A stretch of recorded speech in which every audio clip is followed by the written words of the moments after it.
இங்க பாருங்க. ஃபர்ஸ்ட் இந்த வத்தலுக்கு பின்னாடி நம்ம சும்மா தண்ணியை தெளிச்சுக்கலாம்.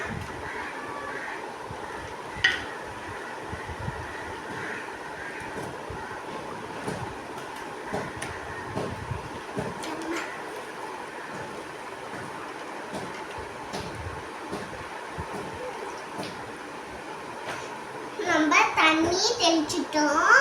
அதுக்கப்புறமா நம்ம இது மாதிரி எடுத்தோம்னா அது பாதி வரும், மீதி பாதி வராது. அதனால இது மாதிரி உள்ள பின்னாடி கை விட்டு இது மாதிரி எடுத்தா ஈஸியாக ஒட்டாமையே வந்துடும்.